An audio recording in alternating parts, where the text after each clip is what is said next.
श्वसन एक ऐसी प्रक्रिया है जिसमें मनुष्य क्या करता है, अपने नासिका या किसी भी अंग के द्वारा श्वास को लेता है, उसको ग्रहण करते हैं और ग्रहण करने के बाद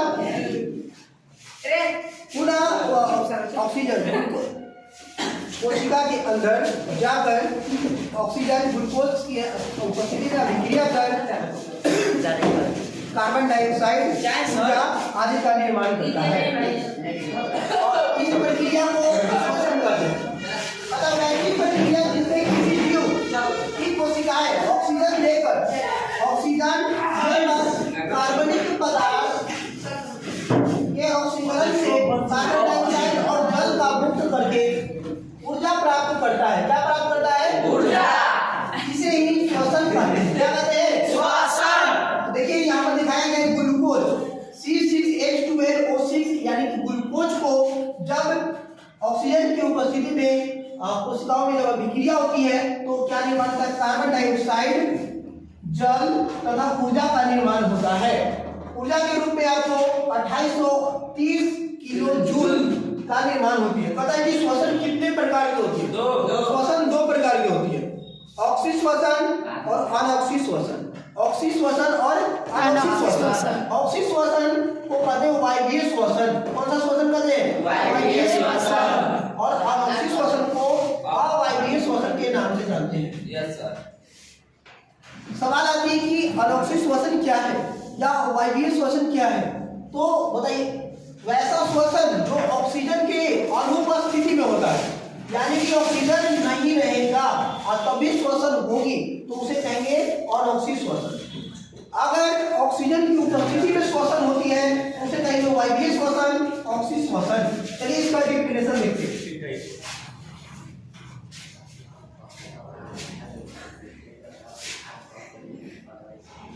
कहता है कि अनऑक्सी श्वसन क्या है, तो अनऑक्सी श्वसन वैसी श्वसन क्रिया जो कभी कभी ऑक्सीजन की अभाव में होती है, यानी कि ऑक्सीजन यहाँ पर नहीं रहेगा, फिर भी क्या होगा? श्वसन होगी, उसे ऑक्सी श्वसन कहते हैं। क्या श्वसन कहते हैं? ऑक्सी श्वसन। अनऑक्सी श्वसन कहेंगे। अनऑक्सी श्वसन को अवायवीय श्वसन भी कहा जाता है। अनऑक्सी श्वसन को अवायवीय श्वसन कहा जाता है। देखिए इसको एग्जांपल के रूप में आपको बताया गया है किस प्रकार की प्रक्रिया के द्वारा ग्लूकोज से पाइरुवेट का निर्माण होती है। पाइरुवेट से एथिल अल्कोहल और एथिल अल्कोहल कार्बन डाइऑक्साइड और 28 किलो के ऊर्जा का कैलोरी का निर्माण होती है। पता है अनऑक्सी श्वसन में केवल 8 एटीपी बनता है। कितना एटीपी बनता है? 8 एटीपी। एटीपी का फुल फॉर्म होता है एडिनोसिन ट्राइफॉस्फेट। Adenosine triphosphate.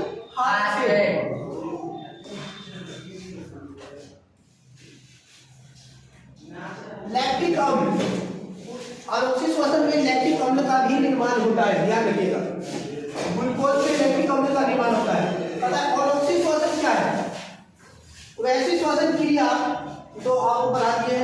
किण्वन कैसी प्रक्रिया है, तो पता है अनऑक्सी श्वसन का वह प्रक्रम जो जाइलम एंजाइम के प्रभाव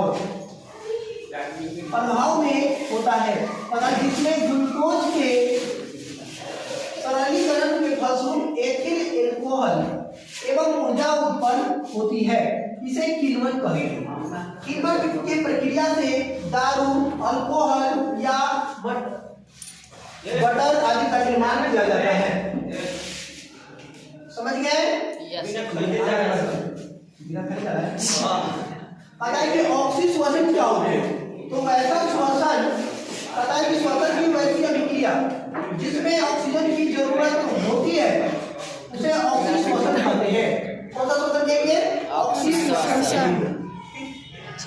कुल मिलाकर एक और बात है कि ऑक्सी श्वसन को वायवीय श्वसन भी कहा जाता है। ऑक्सी श्वसन को वायवीय श्वसन कहा जाता है। अतः कुल मिलाकर ऑक्सी श्वसन में ऊर्जा 38 एटीपी के रूप में बनते हैं। यहाँ है तुम्हारा कोशिका का फिगर। कोशिका में यहाँ है केंद्रक, यहाँ है तुम्हारा कौन सा झिल्ली? अंतःपर्दवीय जालिका।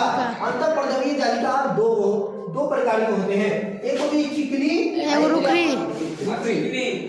चिकनी के ऊपर उसकी सतह पर कुछ नहीं पाया जाता है, परंतु रुकरी अंतःपर्दवीय जालिका के ऊपर राइबोसोम नाम के कण पाया जाता है। यह राइबोसोम प्रोटीन का संश्लेषण करता है। इसका संश्लेषण करता है, प्रोटीन का संश्लेषण करता है। यह है तुम्हारा माइटोकॉन्ड्रिया। माइटोकॉन्ड्रिया को ऊर्जा गृह कहा जाता है, पावर ऑफ सेल। इसमें ऊर्जा का निर्माण होती है, इसमें ऊर्जा का निर्माण। चलिए आगे देखते हैं।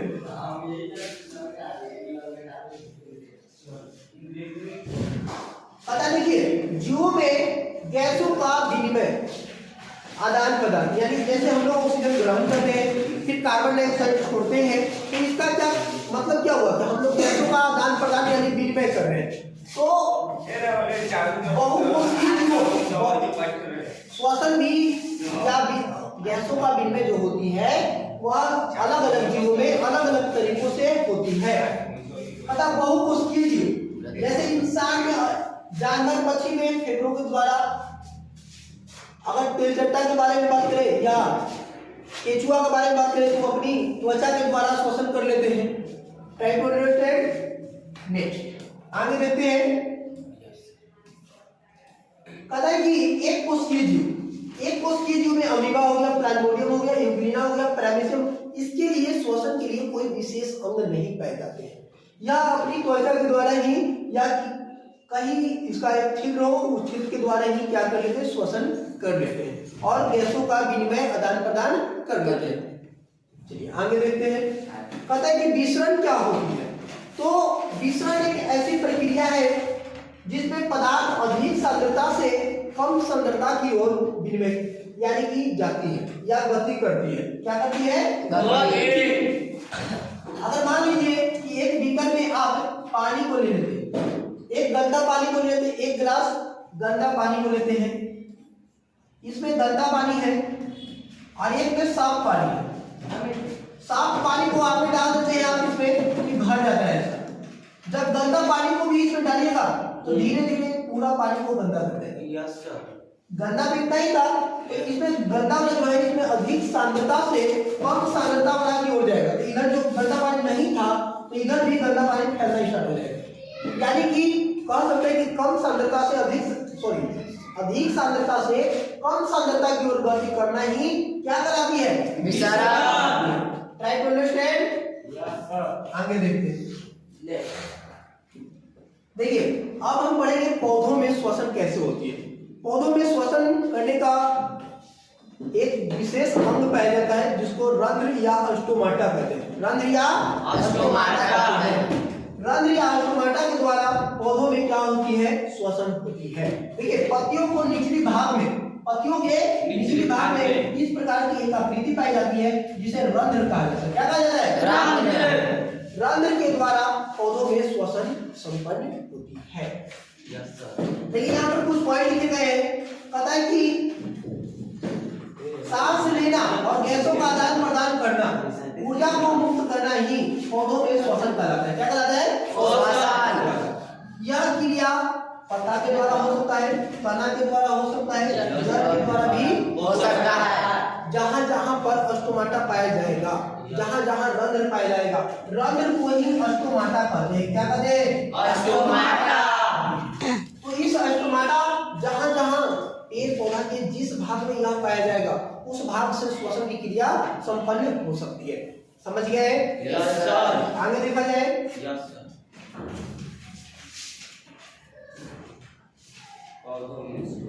देखिए पौधों में जो कोशिका होती है इस प्रकार की कोशिका पाई जाती है। क्या पाई जाती है? ऑक्सीजन और ग्लूकोज। यहाँ ग्लूकोज है, ये ऑक्सीजन से विक्रिया करेगी, ऊर्जा का निर्माण होगा। समझ गए? Yes sir. कभी दिमाग में मत डालना हम लोग कि पौधा श्वसन के दौरान कार्बन डाइऑक्साइड लेता है। कार्बन डाइऑक्साइड वो नहीं लेता है, भोजन बनाने के लिए कार्बन डाइऑक्साइड लेता है। समझ गए? परंतु श्वसन के दौरान वह ऑक्सीजन ही लेता है। समझ गए? भोजन जब उसको बनाना रहेगा, प्रकाश संश्लेषण की प्रक्रिया को संपन्न करना होगा, तब उसमें कार्बन डाइऑक्साइड की जरूरत पड़ती है। परंतु जब श्वसन करेगा तो क्या लेगा? ऑक्सीजन ही लेगा। क्या समझिए बात? ये मत करना कि पौधा क्या लेता है, ऑक्सीजन लेता है, ऑक्सीजन और कार्बन डाइऑक्साइड दोनों लेते हैं। परंतु प्रकाश संश्लेषण की प्रक्रिया जो होती है बहुत तीव्र होती है, तो वह ऑक्सीजन से ज्यादा कार्बन डाइऑक्साइड लेता है। क्या लेता है? कार्बन डाइऑक्साइड लेता है। क्या बात समझ में आया?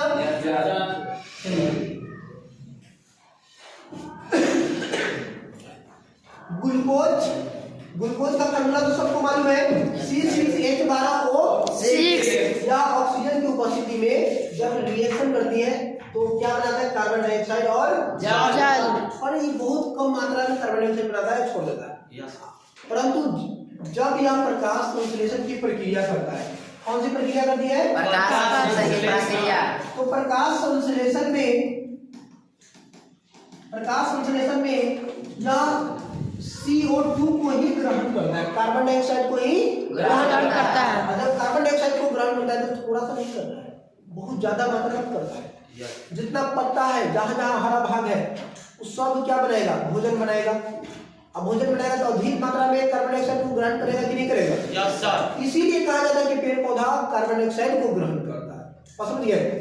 ऑक्सीजन से ज्यादा क्या ग्रहण करता है? Carbon dioxide. तो प्रकाश संश्लेषण की क्रिया में कार्बन डाइऑक्साइड की आवश्यकता होती है।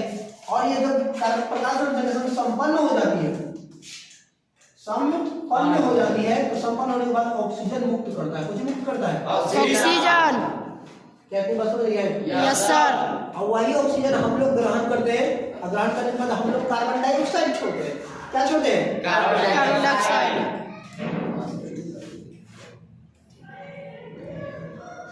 कहता है मनुष्यों में श्वसन। यह टॉपिक मनुष्य में श्वसन अगले क्लास में बताया जाएगा, ठीक है? Yes sir.